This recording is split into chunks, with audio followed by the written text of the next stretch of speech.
500 रुपये पे केले तर आम्हाला लवकर दर्शन झालं पाहिजे. पूर्ण 2 घाट आपल्याला उतरून पुन्हा वरती चढून जाईल. गेल्यानंतरही तुम्हाला वेटिंग पिरियड. हाय गाईज, हर हर महादेव. तर आज आहे डे 2 आणि आज मी इथे श्रीशैलम मल्लिकार्जुनचे जे आसपासचे थोडेफार ठिकाणं आहे ते फिरून पुन्हा रिटर्न हैदराबादला जाणार आहे. तर आजचा हा ब्लॉग त्याच्याच रिलेटेड असेल की श्रीशैलममध्ये अजून काय आहे, ज्योतिर्लिंग सोडून कोणते मंदिर आहेत फिरण्याजोगे.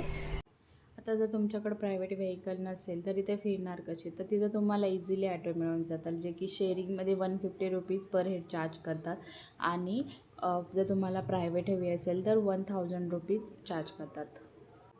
हे आहे श्री साक्षी गणपती स्वयं टेम्पल. तर याची मान्यता अशी आहे की इथे जो पण भाविक येतात, म्हणजे श्रीशैलम कैलाश पर्वतावरती जे पण भाविक येतात त्यांचे रेकॉर्ड स्वतः श्री गणेश ठेवतात आणि नंतर ते शिवजी यांना देतात. हे आहे आपल्या छत्रपती शिवाजी महाराजांचे संग्रहालय. आता तुम्हाला प्रश्न पडेल, आपल्या छत्रपती शिवाजी महाराजांचे संग्रहालय तिथे कसे? तर त्याची माहिती अशी आहे की 1677मध्ये दक्षिण दिग्विजयानंतर शिवरायांनी येथे वास्तव करत मल्लिकार्जुन आणि ब्रह्मरामा देवीची आराधना केली होती. छत्रपती शिवाजी महाराज जेव्हा येथे आले होते तेव्हा देवीने त्यांना दृष्टांत देऊन दुष्ट संहारांसाठी भवानी तलवार दिली, अशी आख्यायिका आहे. मंदिराचे वैशिष्ट्य, या स्मारकात छत्रपती शिवाजी महाराजांचा एक भव्य ब्रॉन्झ पुतळा आहे. येथे एक सुंदर संग्रहालयही आहे जिथे शिवरायांचे जीवन आणि त्यांचे कार्य मांडण्यात आले आहे. छत्रपती शिवाजी महाराजांनी श्रीशैलम मंदिराच्या उत्तर गोपुराचे बांधकाम करून घेतलेले आहे. आपल्या छत्रपती शिवाजी महाराजांची जीवनशैली त्यांनी इतक्या सुंदरपणे मांडलेली आहे. ही तुम्हाला 4 लँग्वेजमध्ये भेटेल: हिंदी, इंग्लिश, तेलुगू आणि तमिळ.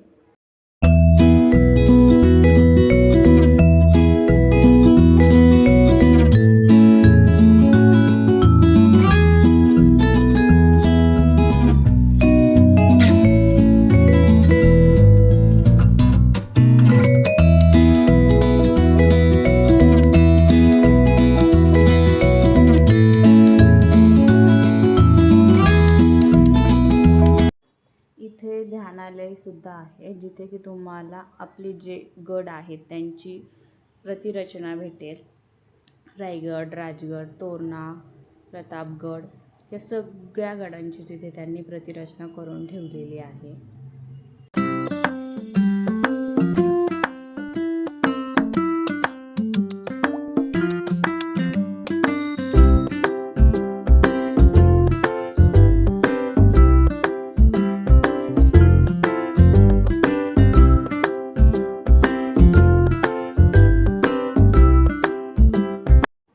पंचधारा, याला फलधारा असेही म्हणतात. या जलप्रवाहापर्यंत पोहोचण्यासाठी तुम्हाला सुमारे 160 पायऱ्या उतरून एका छोट्या खोऱ्यात जावे लागते. हे ठिकाण श्री मल्लिकार्जुन ज्योतिर्लिंगाच्या मुख्य मंदिरापासून साधारणतः 4 किलोमीटर आहे. फलधारा म्हणजे भगवान शंकराच्या कपाळातून वाहणारा प्रवाह आणि पंचधारा म्हणजे शंकराच्या 5 रूपांचे प्रतिनिधित्व करणाऱ्या 5 जलधारा. हे झरे पूर्ण वर्षभर वाहत असतात आणि हेच पुढे जाऊन कृष्णा नदीला मिळतात. हे आहे बाळू वीरभद्र मंदिर. हे मंदिराच्या पूर्व दिशेला आहे. या मंदिराला छप्पर नाही आहे. पुन्हा पावसाची पर्वा न करता वीरभद्र स्वामी येथे श्रीशैलमचे रक्षण करतात, अशी भाविकांची श्रद्धा आहे. या मंदिराला अत्यंत पवित्र मानले जाते आणि प्रत्येक अमावस्येला येथे विशेष अभिषेक केला जातो. हे आहे हटकेश्वर स्वामी टेम्पल. ह्या मंदिराची पौराणिक कथा अशी आहे की येथे एकेकाळी केशप्पा नावाचा एक कुंभार राहत होता. तो अत्यंत शिवभक्त होता आणि तिथे येणाऱ्या भाविकांना जेवण आणि फळे वाटत असे. त्याची भक्ती पाहून प्रसन्न झालेल्या भगवान शिवाने एका भांड्यात त्यांना दर्शन दिले, म्हणून या जागेला अटकेश्वरम म्हटले गेले.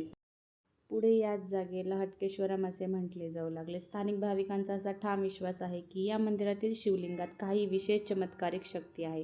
हटकेश्वर स्वामींच्या दर्शनाने आणि प्रार्थनेने अनेक आजार दूर होतात, अशी श्रद्धा आहे.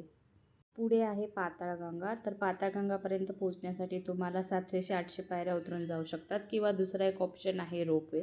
पाताळगंगा म्हणजे एक पवित्र स्थान आहे जेथे की लोक स्नान करण्यासाठी जातात आणि मान्यता अशी आहे की इथे स्नान केल्यावरती पापे नष्ट होतात आणि आजार बरे होतात. हे आहे रोपवेचे तिकीट. तसेच बोटिंग पण आहे तिथे, ते पण आहे तुम्हाला बोटिंग टायमिंग वगैरे. तर ज्योतिर्लिंगचं आसपास काय फिरायला आहे ते इथे संपलं. आता मी लास्ट व्हिडिओमध्ये मिस केले होते काही पॉईंट, जे की मला टोटल खर्च किती लागला, किंवा मी स्पर्शदर्शनासाठी त्यांचं काही स्पेसिफिक टायमिंग आहे, तो स्पेसिफिक टायमिंग आणि अजून किती वेळ लागतो स्पर्शदर्शनासाठी ते सांगायचं राहिलं होतं. तर माझं टोटल खर्चाचं बोलायला गेलं तर माझी टोटल ट्रिप झाली आहे 8 ते 8,500मध्ये. त्यातला मोस्ट ऑफ द खर्च तर माझा ट्रॅव्हलिंगचाच आहे. जर तुम्ही बाय रोड जात असाल, तुम्ही स्वतःची प्रायव्हेट कार करून जात असाल तर, आणि तुमच्याकडे भरपूर लोक असेल तर तो 5, 5:30, 6पर्यंत होऊन जाईल. माझं सांगायला गेलं तर मी पुण्यापासून हैदराबादपर्यंत माझी बस होती. त्याचं माझं जाताना तिकीट होतं 2,000, रिटर्न येताना होतं 1,800. आणि तिथून MGBS बस स्टँड हैदराबादपासून ते श्रीशैलमपर्यंत जर तुम्ही ACने जात असाल तर ACवाले तिकीट आहे 740 रुपये आणि नॉन AC आहेत 540 रुपये. आणि जर तुम्हाला वॉमिटिंग वगैरे याचा त्रास असेल तर मी सजेस्ट करेन की तुम्ही नॉन ACनेच जावा, कारण की टोटल पूर्ण 2 घाट आपल्याला उतरून पुन्हा वरती चढून जायचे आहेत. त्यामध्ये पूर्ण रोड सपाट आहे, पण ॲट द एंड जेव्हा तुम्ही श्रीशैलमपर्यंत पोचता तेव्हा ते घाट तुम्हाला पार करावं लागतात, तेव्हा तो त्रास होतो. तर तुम्ही AC बसमध्ये तो जरा जास्त जाणवतो. तुम्हाला जर त्रास होत असेल तर तुम्ही नॉन ACने जावा, कारण की खुली हवा येते, त्यामुळं त्रास कमी होतो. आता तिथे पोहोचल्यानंतर राहण्यासाठी म्हणत असाल तर तुम्ही जर AC रूम बघत असाल तर AC रूमसाठी तुम्हाला 700-800पर्यंत पर पर्सन चार्जेस आहेत. आणि नॉन AC असेल तर तुम्हाला 400-500पर्यंत भेटून जाईल. खाण्यासाठी जर तुम्ही एखाद्या सदनमध्ये राहत असाल किंवा त्यांची डॉमेट्री असेल तर तुम्हाला तिथे फ्री भेटतं. पण जर तुम्ही आउटसाईड फूड बघितले तर आउटसाईडमध्ये पण तुम्हाला पर पर्सन 1 टायमिंगचा जास्तीत जास्त 150 ते 200 रुपये खर्च येणार आहे. त्याच्यापेक्षा जास्त खर्च येणार नाही आहे. आता राहिला स्पर्शदर्शनासाठी, तर स्पर्शदर्शनासाठी त्यांचे 3 स्लॉट आहेत. ते कसे बुक करायचे मी तुम्हाला प्रॉपर व्हिडिओ दाखवते पुढे. आणि जर तुम्ही म्हणत असाल तर स्पर्शदर्शनासाठी आम्ही 500 रुपये पे केले तर आम्हाला लवकर दर्शन झालं पाहिजे, तर असं अजिबात होत नाही.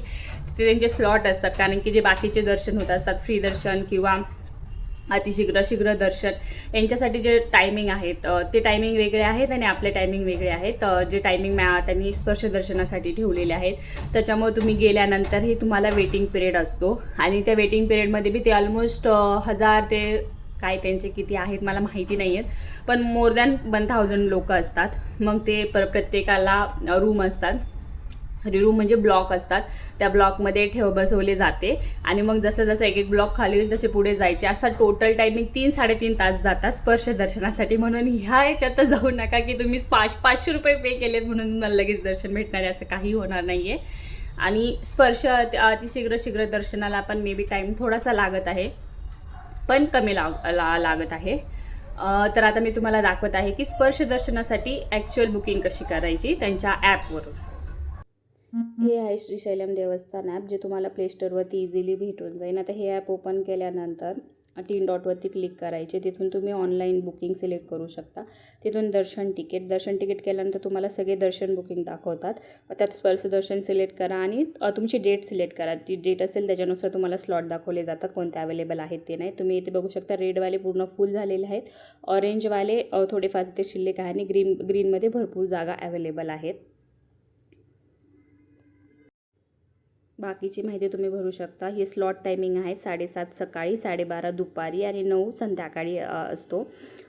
जे तुम्हाला 3-3.5 तास लागतात तुम्ही ह्या बुकिंगला टायमिंगला जरी गेले तरी. बाकीची इन्फॉर्मेशन भरून तुम्हाला इथे एक प्रूफ म्हणून तुम्हाला Aadhaar card, passport, driving licence, ration card, voter ID मध्ये काहीतरी देऊ शकता, जे की तुम्हाला ओरिजिनल तिथे दाखवावं लागते.